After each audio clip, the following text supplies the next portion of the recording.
என்னண்ணா உடம்பு ஃபுல்லா மொட்டை அடிச்சு வச்சிருக்கீங்க. எனக்கே பார்க்க அசிங்கமா இருக்குண்ணா. போதும் நான் குளிப்பாட்டினது. பார்த்து தண்ணி படாம பார்த்துக்கோங்க. நல்லா துவட்டி விடுங்க. எனக்கு காத்து ரொம்ப அடிக்குது. எனக்கு பிடிக்கவே இல்ல. ப்ளீஸ் விட்டுருங்க. வணக்கம் நண்பர்களே. இந்த பெர்ஷியன் கேட் வந்து நம்ம இடத்துக்கு கூட்டிட்டு வந்திருந்தாங்க. இவங்க பேர் வந்து சஃபா.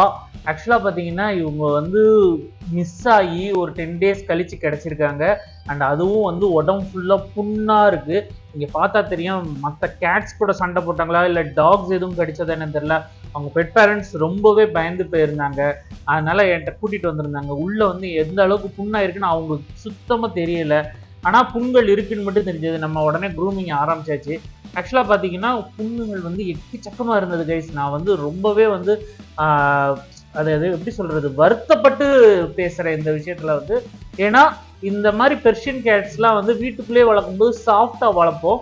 ஸோ இது மாதிரி கேட்ஸ் வந்து வெளியில் போச்சுன்னு வச்சுக்கோங்களேன், ரோட்டில் திரியிற ரகடான கேட்ஸோ இல்லை டாக்ஸோ வந்து சண்டை போட்டாங்கன்னா இவங்களால எதிர்த்து சண்டை போட முடியாது. அந்த மாதிரி விஷயங்களில் வந்து பார்த்தீங்கன்னா உடம்பு ஃபுல்லாக இந்த மாதிரி காயங்கள் ஏற்பட வாய்ப்புண்டு. ஆக்சுவலாக பார்த்தீங்கன்னா இது வந்து நியர்பை டெட்டை பார்த்துட்டு வந்திருக்குன்னே சொன்னாங்க அவங்க பெட் பேரண்ட்ஸ். நான் ரொம்ப வருத்தப்பட்டேன்.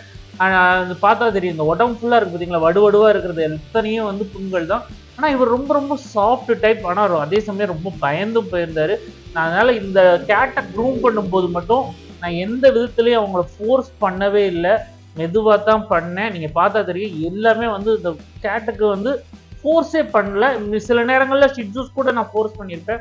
ஆனால் இந்த மாதிரி ஒரு சுச்சுவேஷனில் நம்மளுக்கு கேட்ஸ் வரும்போது வந்து நம்ம அவங்கள ஃபோர்ஸ் பண்ணக்கூடாது. ஏன்னா ஏற்கனவே பயந்து போயிருக்காங்க. அண்டு உடனே வந்து டாக்டரை உடனே பாருங்கள், ஒரு ரேபிஸ் இன்ஜெக்ஷனும் ஒன்று சேர்த்து போடுங்கன்ட்டு இருக்கேன். அண்ட் பார்த்தா தெரியும், நல்லா குளிப்பாட்டும் போது தான் கொஞ்சம் பயந்தார். ஏன்னா தண்ணி வந்து கேட்ஸுக்கு பேசிக்கலி வந்து பிடிக்காது. தப்பி போகலான்னு தான் இருந்தாங்க. அந்த கண்ணு கிட்டக்க கூட ஒரு கடிப்பட்டு அந்த மூக்கு கிட்டக்கெல்லாம் ரொம்ப இதாக இருந்தது. கிட்டத்தட்ட கண்ணு வந்து போயிருமோ அந்த மாதிரி ஒரு சுச்சுவேஷனில் தான். நல்ல வேலையாக ஐ ட்ராப்ஸ் எல்லாம் கொடுத்துருக்காங்க டாக்டர்ஸ் எல்லாருமே. அண்ட் இன்னொன்று ஒரு இந்த இன்ஜெக்ஷனும் போட சொல்லியிருக்கு, ரேபிஸ் இன்ஜெக்ஷன் போட சொல்லியிருக்கு. நல்லா துவட்டிட்டு அவங்க ப்ளோ ட்ரையர் போட்டு அவங்க வீட்டில் சேஃபாக போடணும்னு சொல்லி நாங்கள் கொடுத்து விட்டாச்சு. ஆனால் இந்த ப்ளோ ட்ரையர் போடும்போது அவருக்கு சுத்தமாக பிடிக்கல. ஒரு ஓரமாக போய் சுருண்டு படுத்துக்கிட்டாரு. இது நார்மல் தான். அந்த உடம்பு ஃபுல்லாக பாருங்கள், இது எல்லாமே வந்து புண்கள் தான். நல்ல வேலையாக வந்து ரொம்ப டீப்பர் வூண்ட்ஸ் இல்லை, எல்லாமே மேலாப்பில் தான் இருந்தது. ஸோ அவங்க கண்ணை பார்த்தீங்கன்னா தெரியும், அந்த கண்ணு வந்து எல்லாமே அடி தான். அந்த பாஸ் பட்டு நெகம் பட்டு இந்த மாதிரி தான் இருக்குது. இந்த வீடியோ உங்களுக்கு பிடிச்சிருந்தா லைக், ஷேர்ஸ் அண்ட் சப்ஸ்கிரைப். நம்ம அடுத்த பார்ப்போம். பாய்.